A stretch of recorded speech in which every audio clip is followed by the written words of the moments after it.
This is another part of this question, right, when you're telling the story, because it's musical chairs. 155 pounds is musical chairs. One of the reasons that Khabib is so revered and that his performances were so jaw-dropping wasn't the domination. It wasn't the 10-8 rounds. It wasn't the fact that he only lost one round. Ariel, it's that he did it at 155 pounds. That is remarkable, and it is difficult. I don't believe the number one contender was present over this weekend's fight. I believe the number one contender to be Dustin Poirier. Dustin Poirier's got to get through a two-time former champion, three-time if we're going to count Conor's interim title, just to get to this match. And you want to know something else, partner?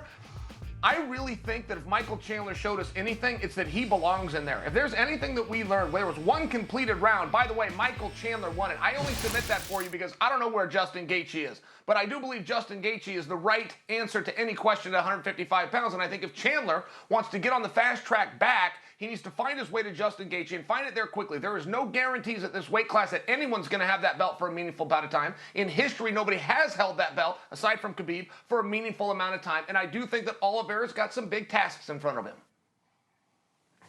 It's almost a futile exercise, Chael, to try and predict how this weight class, which in my opinion is the deepest in the UFC, how it's going to play out over the next year. Because let's be honest, a year ago, May of 2020, no one would have predicted that Charles Oliveira would be the lightweight champion. Certainly no one would have predicted that Charles Oliveira would be fighting Michael Chandler in May of 2021. So it just goes to show how crazy and fun this division is. But I think you nailed it on the head. First of all, Dustin Poirier, Conor McGregor, in my opinion, is the number one contender fight. I think that Dustin Poirier is the uncrowned champ in many respects because of what he's done as of late. But if he wins, like, there should be no questions asked. They need to give him that ticket. You are fighting Charles Oliveira, and what a fun fight that would be. Now, Conor, given his stature in the sport, given his history, I wouldn't hate it. If he beats Dustin Poirier, that means a lot.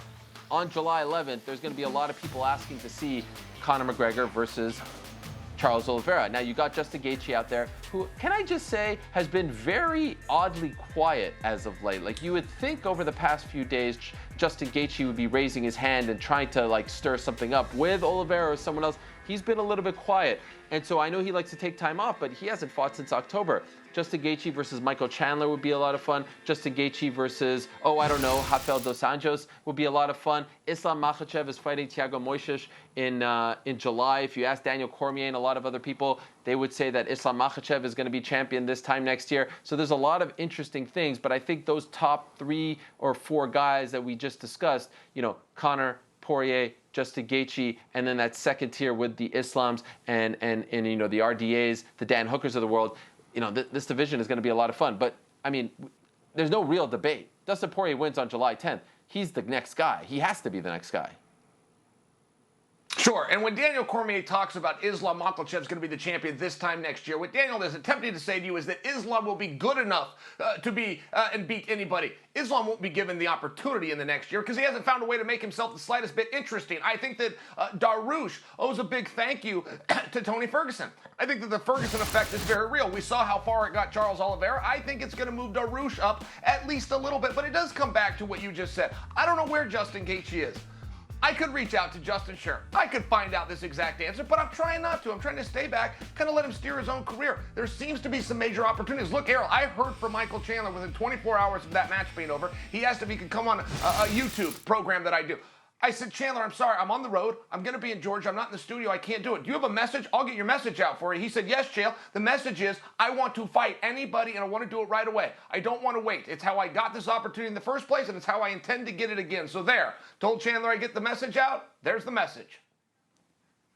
Yeah, and the good news is, if you're a Chandler fan, yeah, you want him to come back. You want him to dust himself off and get right back out there, and I think he's handled the loss very well.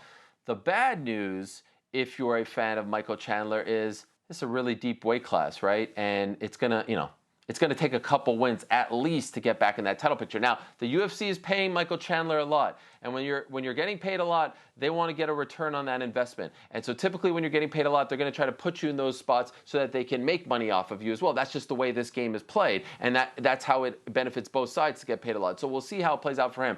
But I don't foresee a situation where he doesn't have to win at least 2 more fights to get back in this spot. This isn't one of those cases where it's like a Stipe Miocic thing and you got to win one and you get back in there. The problem with lightweight is it's too stacked, and there's a bunch of, I mean, I want to apologize to Beneil. I didn't mention him in my last answer, but you got Beneil and Justin and RDA out there and all these guys doing it. Like, it's going to take some wins, some quality wins to get back in that spot if you're Michael Chandler.